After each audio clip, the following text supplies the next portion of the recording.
लखपत और सरजू नाम के दो भाई जौनपुर गांव में रहा करते थे। जहां लखपत बहुत चालाक था, वहीं सरजू अपने नाम की तरह सीधा साधा था। दोनों भाई उसी गांव के बाजार में चिकन बिरयानी बेचते थे। जहां सरजू बहुत मेहनती था, वहीं लखपत कामचोर था। वो हमेशा इसी ख्वाब में जीता था कि एक दिन उसे कहीं से खजाना मिल जाएगा और उसकी जिंदगी बदल जाएगी। अजी आ गए आप। ओ सुधा, सुनती हो? भगवान की दया से आज भी सारी बिरयानी बिक गई। ये तो अच्छी बात है जी। जहाँ एक तरफ सरजू की बनाई सारी बिरयानी बिक जाती थी, वहीं दूसरी तरफ लखपत की बिरयानी रोज लौटकर उसके घर वापस आती थी। अजी आ गए तुम। आज कितने की कमाई हुई? सारी बिरयानी बिक गई ना? लाओ, दो आज की कमाई हमरे हाथ में। तभी लखपत जेब में से सारे सिक्के निकाल कर देता है। चंदा, वो आज बस इतने की ही बिरयानी बेच पाया मैं। बस ईमा का होगा का सारी जिंदगी तुम ये चिल्लड़ कमाते रहोगे। पता नहीं कैसा नकारा निकम्मा निठल्ला पति मिला है मुझे। दिन भर बिरयानी बेचता है तब भी बिरयानी नहीं बिकती। और एक वो सरजू है जिसकी सारी बिरयानी हाथों हाथ चट हो जाती है। ऊपर से तुम्हारे महान बाबूजी भी सारी जमीन जायदाद को उसी के नाम कर कर लुढ़क गए। तुम्हें तो ठेंगा भी नहीं दिए। तुम्हारी बस की कछु नहीं है। चंदा लखपत को बहुत धिक्कारती है, जिससे वो बौखला कर बोलता है, बस बहुत हो गया चंदा। अब तुम देखना मैं कैसे अपने बुद्धू भाई से सारी जमीन अपने नाम करवा लेता हूँ। लखपत और चंदा कागज बनवाकर सरजू से सब कुछ अपने नाम लिखवा लेते हैं, जिसके बाद वो दोनों मिलकर उन्हें बेघर कर देते हैं। चलो चलो देवर जी, अब ये घर हमरा है, इसीलिए उठाओ अपनी गठरी और पकड़ो दूजी डगरी। एक ही झटके में सरजू और सुधा के सर से छत भी छिन जाती है और वो अपनी मैली फटी गठरी के साथ दूसरी नगरी आ जाते हैं। सुनना भाई। सरजू उसे अपनी सारी समस्या बताता है। अरे भैया, तो तुम एकदम सही नगरी में आए हो। हमारे राजा जी बहुत ही दिलदार है। चलो मैं तुम्हें उनके यहाँ ले चलता हूँ। उनके दरबार में तुम्हें कोई न कोई नौकरी तो जरूर मिल जाएगी। वह आदमी सरजू और सुधा को राजा के महल में ले आता है, जहाँ कई सिपाही सैनिक उनकी खिदमत में खड़े थे। प्रणाम राजा जी, हम बड़े दूर गांव से आए हैं, अब इस नगरी में अपनी जिंदगी बिताने के लिए। अगर मुझे यहाँ कुछ काम मिल जाता तो आपकी बड़ी दया होती। पर मैं तुम दोनों पति पत्नी को अपनी नगरी में पनाह क्यों दूंगा? हाँ, तुम दोनों आखिर मेरे किस काम आओगे? राजा जी, मैं अपनी पुरानी नगरी में बहुत बढ़िया बिरयानी बनाया करता था। आप चाहें तो मैं यहाँ भी वही कर सकता हूँ। ठीक है, हम तुम्हारी इस बात से सहमत हैं। हमारे पास जितनी भी मुर्गियां हैं, उनमें से काफी सारी मुर्गियां अंडे नहीं देती हैं, तो उनमें से कुछ मुर्गियां ले जाओ अपने साथ, और तुम्हारी जितनी भी आमदनी होगी उसमें से 25% तुम हमें लाके दोगे। समझ में आया? सरजू राजा की दी हुई शर्त मानकर उन सब मुर्गियों को अपने साथ ले जाता है और दोनों उस नगरी में एक झोपड़ी बनाकर रहने लगते हैं। अजी, तुम मुर्गियां ले तो आए, मगर ये तो अंडे भी नहीं देती, इसका करेंगे क्या? सुधा, ये मुर्गियां बड़ी ही चर्बीली है। चिली चिकन गजब का बनेगा, इसीलिए तो मैं इस नगरी में आया था। अब मैं यहाँ पे चिली चिकन का ही व्यापार करूँगा।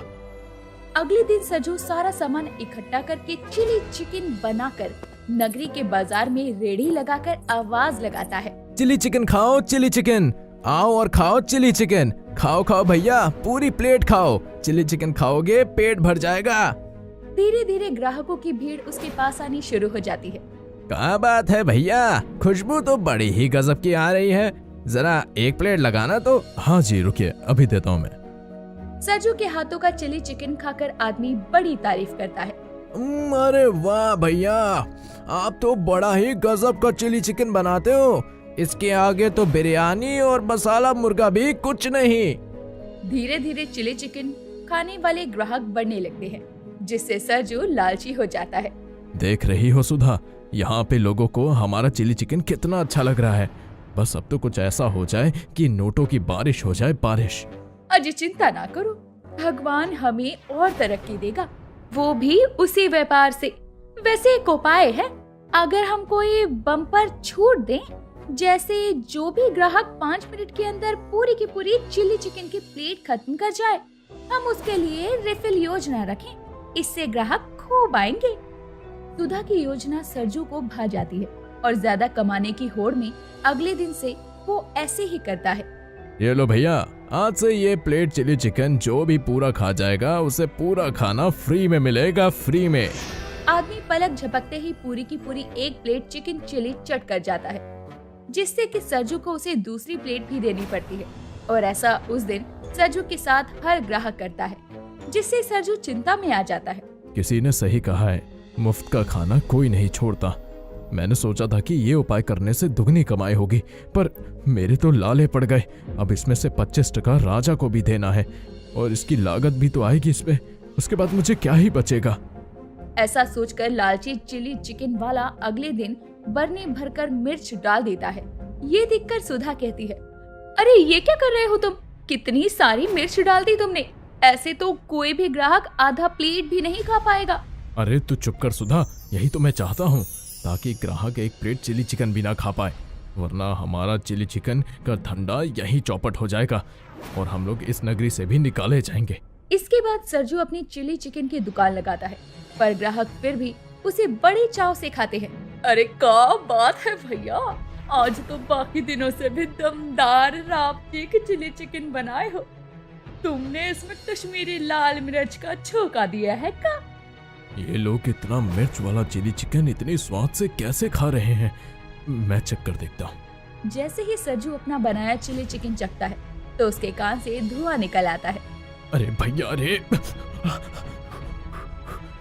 इसमें तो मिर्च ही मिर्च है, तो ये लोग इसे इतनी स्वाद से कैसे खा रहे हैं?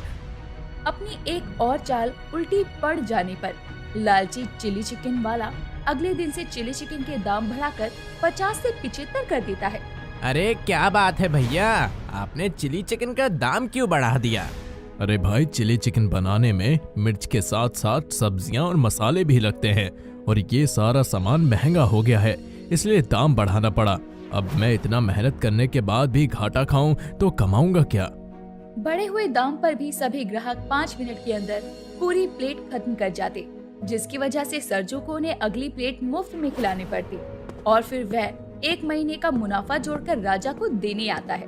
आओ सरजू आओ, सुना है कि तुम्हारा चिली चिकन का धंधा बड़ा जोर शोर से चल रहा है। जी राजा जी, पर मुझे कमाई 2 पैसे की भी नहीं हो रही है। आप ही सोचिए ना, इतना धंधा करने के बाद भी, इतनी मेहनत करने के बाद भी अगर मैं कुछ पैसे भी ना कमा पाऊँ तो ये धंधा करना बेकार है मेरे लिए। तो अब तुम मुझसे क्या चाहते हो? बस इतना राजा जी कि आप मुझे ये इजाजत दे दें कि मैं 75 रुपए का दाम बढ़ाकर 100 रुपए करके बेच सकूं, वरना मैं गरीब क्या खाऊंगा, क्या बनाऊंगा। सरजू राजा को अपनी चिकनी चुपड़ी बातों में उलझा लेता है और राजा उसके झूठे आंसू पर दया करके कहता है, तुम बिल्कुल भी चिंता मत करो, जाओ और अब तुम अपने चिली चिकन का दाम बढ़ाकर 75 से 100 नहीं बल्कि 150 कर दो, और कोई पूछे तो कहना राजा जी ने कहा था।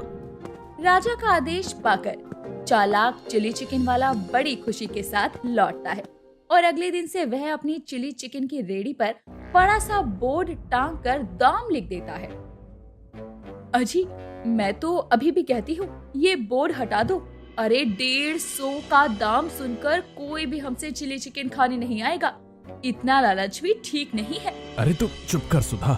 सरजू, हो सरजू, जल्दी से 1 प्लेट चिली चिकन लगा दो। ठीक है भैया, अभी लगाता हूँ, पर भैया दाम 150 लगेगा। 150? अरे बाप रे बाप, एकदम से इतना महंगा क्यों कर दिया? अरे स्वाद भी तो एक नंबर मिलता है ना, और मेरी रेडी भाई, मैं दाम बढ़ाऊं या घटाऊं तुमसे क्या? ठीक है, अगर तुम्हें खाना है तो खाओ, वरना ना खाओ। पूरी नगरी में वैसे भी मैं एक अकेला ही हूँ, आओगे तो मेरे पास ही। राजा के आदेश से सरजू के अंदर घमंड आ जाता है। वहीं एकदम से चिली चिकन के बड़े दाम की वजह से कोई भी ग्राहक अब उससे चिली चिकन नहीं खाने आता। राजा के दरबार में अब सारे गांव वाले गुस्से में आते हैं और एक औरत कहती है, जय राम जी की राजा जी। अरे आप सब यहाँ पे, सब कुछ ठीक तो है ना? राजा जी, पता नहीं उस चिकन वाले को क्या हो गया है, एकदम लालची हो गया है, लालची। दाम उसने 150 रुपए कर दिए हैं और हमें घमंड भी दिखाता है। प्रजा की बातें सुनकर राजा सुधा और सरजू को महल में बुलाता है। देखा, तुम्हारा लालच आज हमें कहाँ ले आया था। मैंने तुम्हें बोला भी था कि बेईमानी और लालच से कुछ भी हासिल नहीं होता। देखो अब।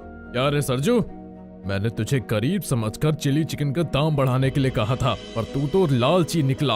अब मेरी बात सुन ले। जी राजा जी। राजा अब झूठे गुस्से का दिखावा करता है और उसके बाद में सरजू को ये हुक्म सुनाता है कि वो अब से नगरी के अंदर 150 रुपए में नहीं बल्कि 100 रुपए में चिली चिकन बेचेगा। ये सुनकर सरजू अंदर मन ही मन खुश होता है, क्योंकि वो तो पहले ही राजा से 75 की जगह 100 रुपए में चिली चिकन के दाम करवाना चाहता था। वहीं पूरी नगरी भी ये देखकर खुश होती है कि राजा जी की वजह से दाम 150 से वापस 100 रुपए हो गए हैं। लेकिन पूरी नगरी को इस बात की आशंका नहीं होती कि राजा ने ही ये दाम सरजू से बढ़वाए थे, जिसकी वजह से अब लालची चिकन वाला अपने लालच के साथ ही गांव के अंदर अपना ठेला लगाता है। तो वहीं पूरी नगरी में राजा की भी वाहवाही होती है कि उसने चिली चिकन के दाम कम करवा दिए। ये कहानी है गरीब गुड़िया की। कुछ दिन पहले तक उसका हंसता खेलता परिवार था। गुड़िया माँ बाप के लाड़ प्यार में पल रही थी। गुड़िया के माँ बाप हर रोज भरतपुर रेलवे स्टेशन पर समोसे बेचा करते, उसी से उनके घर का गुजारा चलता। वो दोनों अक्सर खुद आधा पेट खाकर रह जाते, मगर गुड़िया को भर पेट खिलाते। पर दुख तो ये था कि आज गुड़िया के माता पिता इस दुनिया में नहीं थे। गुड़िया की आंखों के आगे उसके माँ बाप की चिता धूं धूं करके जल रही थी। माँ, पिताजी, आप दोनों मुझे अकेला इस दुनिया में छोड़कर भगवान जी के पास क्यों चले गए? चिता की आंख ठंडी होने तक उस मासूम की आंखों से आंसू बहते रहते हैं। 2 दिन तक गुड़िया भूखी प्यासी अपनी झोपड़ी में रहती है। भूख लग रही है, अगर माँ होती तो मेरे लिए खाना बनाती, क्या खाऊं? बड़ी आस से गुड़िया हर एक राशन के डब्बे को देखती है। घर में तो खाने को कुछ भी नहीं है, बाहर जाकर देखती हूँ। खाना ढूंढते हुए वो नंगे पैर सड़क पर भटकने लगती है, जहाँ एक रेहड़ी पर बहुत भीड़ लगी देखकर वो रुक जाती है और ललचाई नजरों से देखकर बोलती है, ये मोटी रोटी तो एकदम वैसी है जैसी अम्मा बनाती थी। मुझे ये एक रोटी भी खाने को मिल गई तो मेरा पेट भर जाएगा। अंकल, क्या मुझे एक रोटी देंगे? बहुत भूख लगी है। उस व्यक्ति का नाम पप्पू होता है, जो कि कई सालों से वहाँ पिज्जा बेच रहा था। वो गुड़िया को सर से पांव तक घूरता है और उसके बाल बिखरे और कपड़े गंदे मैले कुचैले थे। कैसी गरीब से पाला पड़ गया है। एक काम करता हूँ, इसे पिज्जा का दुगना दाम बता देता हूँ, खुद ही भाग जाएगी। ए लड़की, चल 200 रुपए निकाल। 200 रुपए? ये मोटी रोटी इतनी महंगी है? अबे ओ मोटी अकल की लड़की, इसे पिज्जा कहते हैं, समझी ना? मोटी रोटी नहीं कहते इसे। तो आप मुझे एक पिज्जा दे दीजिए, बहुत भूख लगी है, 2 दिन से कुछ नहीं खाया। गुड़िया का सूखा हुआ चेहरा देखकर पप्पू उस पर दया खा जाता है और वो रात का बचा हुआ बासी पिज्जा उसे खाने को देता है, जिसे गुड़िया बड़े चाव से खाती है और कहती है, अरे वाह, ये पिज्जा तो बड़ा स्वादिष्ट है। एक पिज्जा में तो मेरा पेट ही नहीं भरा। अंकल, दूसरा पिज्जा दीजिए ना। उसके बाद गुड़िया घर पर आ जाती है। उसके दिन रात घनघोर गरीबी में बीतने लगते हैं। माँ का साया छिन जाने के बाद वो एकदम अकेली थी। आसपास का कोई उसे कुछ देता तो वो खाती, वरना भूखी सो जाती। दुख के उसके दिन अब मायूसी में कट रहे थे। उसे समझ आ जाता है कि इस दुनिया में कौन अपना है और कौन पराया है। ऐसे कैसे चलेगा? मुझे अपना पेट पालने के लिए कुछ ना कुछ तो करना होगा। क्यों ना मैं अंकल की तरह पिज्जा बनाकर बेचूं और कमाकर खाऊं। गुड़िया पिज्जा बनाना सीखने के लिए पप्पू की दुकान पर पहुंच जाती है। उसे देखकर पप्पू पिनक जाता है। अरे ओ गरीब लड़की, तू फिर यहाँ आ गई मुंह ढाकर फ्री का पिज्जा खाने? नहीं अंकल, मैं यहाँ आपसे पिज्जा बनाने सीखने आई हूँ, ताकि मैं भी पिज्जा बनाकर बेच सकूं। अच्छा, तो तू अब लड़की मेरी बराबरी करेगी। पिज्जा बनाना आता भी है तुझे? और मुझे क्या पागल कुत्ते ने काटा है जो मैं तुझे पिज्जा बनाना सिखाऊंगा और अपने पेट पे लात मारूंगा? चल भाग यहाँ से। पप्पू उस बेचारी गरीब लड़की को झाड़ कर भगा देता है और काम ढूंढते हुए गुड़िया सब्जी मंडी में आ जाती है, जहाँ उसे मंडी साफ करने का काम मिल जाता है। इस सब्जी मंडी के व्यापारी सब्जी की कितनी बर्बादी करते हैं। मैं इन सब्जियों से पिज्जा भी तो बना सकती हूँ ना। गुड़िया ठान लेती है कि वो पिज्जा की दुकान लगाकर ही दम लेगी और वो हर दिन कड़कड़ाती ठंड में कांपते ठिठुरते हुए मंडी जाती है और फेंकी हुई सब्जियों को उठाकर घर ले आती है।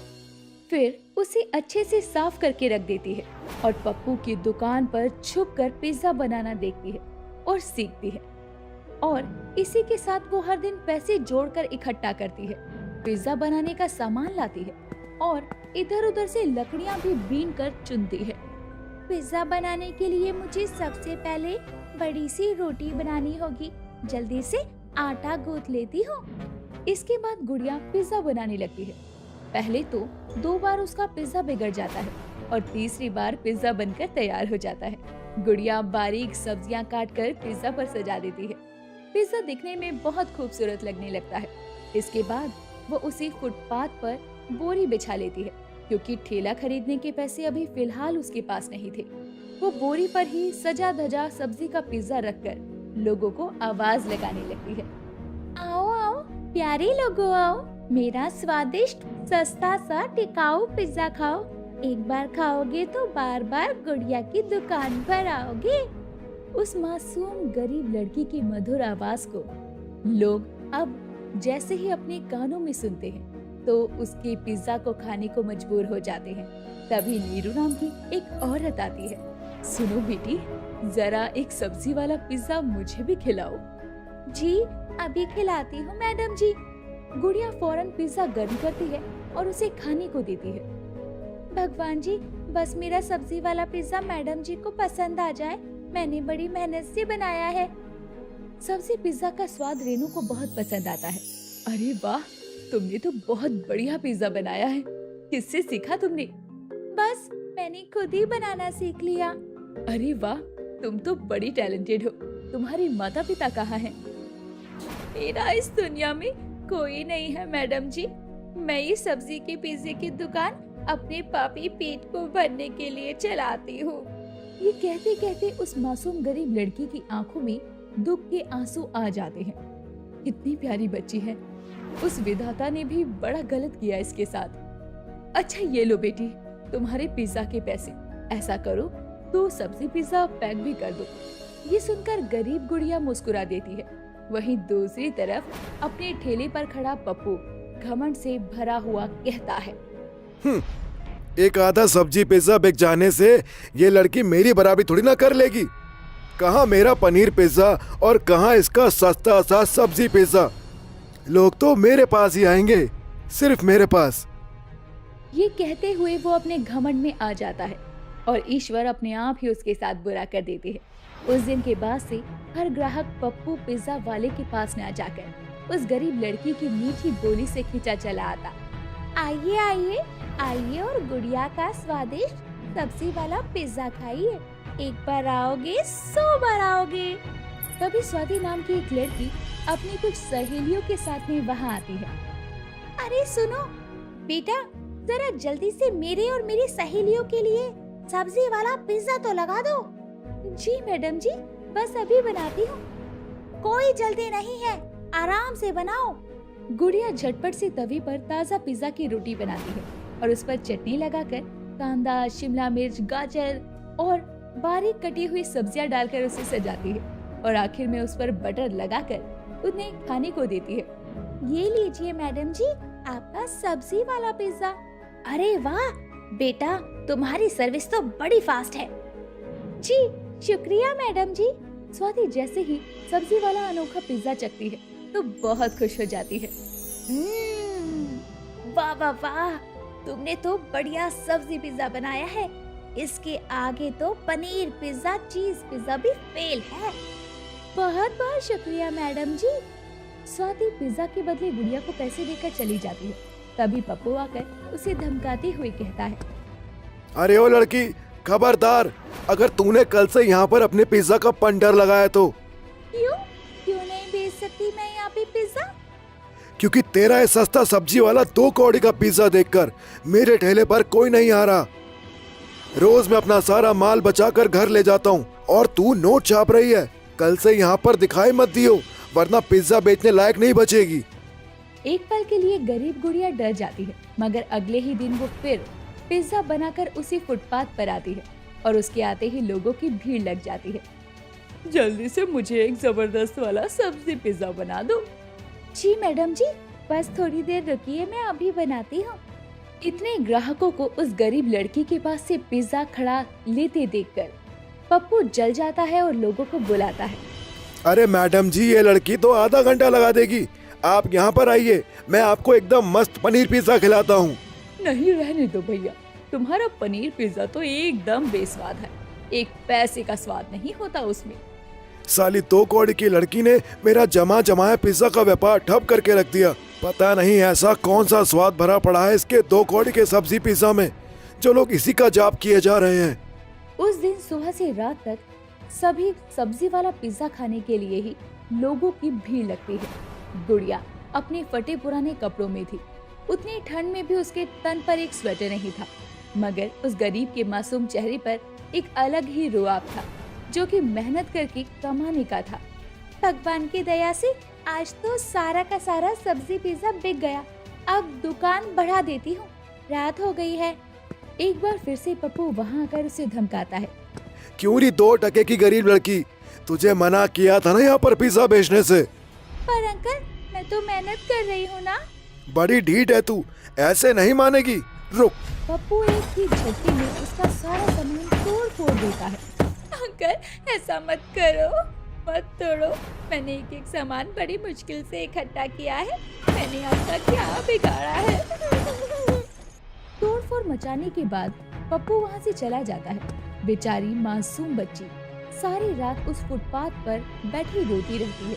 सुबह हो जाती है, तभी एक बड़ी सी गाड़ी वहाँ आती है, जिसमें से बड़े ही रईस इंसान उतरते हैं। सुनो बेटी, यहाँ एक बच्ची सब्जी का पिज्जा बनाकर बेचती है, वह कितने बजे आएगी? मैं ही इस फुटपाथ पर सब्जी का पिज्जा बनाकर बेचती थी, मगर अंकल, कल एक अंकल ने मेरा सारा सामान तोड़ दिया। अब मैं पिज्जा कैसे बेचूंगी? गुड़िया फूट फूट कर रोने लगती है। तभी वो आदमी उसके आंसू पोंछता है। अरे बेटी, तू रो मत, मेरा नाम अमरनाथ है, मैं एक अनाथ आश्रम चलाता हूँ। अपने आश्रम के बच्चों के लिए मुझे तुमसे 1000 पिज्जा बनवाने हैं। तुम्हें सारा सामान खरीद कर मैं दूंगा, हिम्मत मत हारो, क्योंकि तुम जैसी हिम्मत वाले बच्चे ही इस देश के गरीब बच्चों के लिए कल का भविष्य है। अमरनाथ जितने अमीर थे उतने ही दिलदार थे। गुड़िया ने जो कुछ भी खोया था उससे बढ़कर उसे मिला। उसने 2 दिन के अंदर 1000 की स्वादिष्ट पिज्जा बनाने का ऑर्डर दिया। उसकी अच्छी आमदनी भी हुई और हर दिन के साथ अब गुड़िया खूब नाम कमाने लगी। शायद उस नेक दिल इंसान को भगवान ने उस गरीब लड़की के दिन बदलने के लिए भेजा था। ये सब देखकर पप्पू भी समझ जाता है कि वो जितनी कोशिश कर ले, अच्छाई को होने से नहीं रोक सकता। और उसके बाद वो फिर कभी भी गुड़िया को परेशान नहीं करता और गुड़िया अपना वेजिटेबल पिज्जा बनाकर यूं ही लोगों को खुश किया करती और उनका पेट भरा करती। दोस्तों, आपको कैसा पिज्जा पसंद है हमें कमेंट करके बताएं। इसी तरह की अपडेट्स के लिए चैनल को सब्सक्राइब करना ना भूलें। हम जल्दी ही आपसे मिलेंगे एक नई और इंटरेस्टिंग वीडियो के साथ।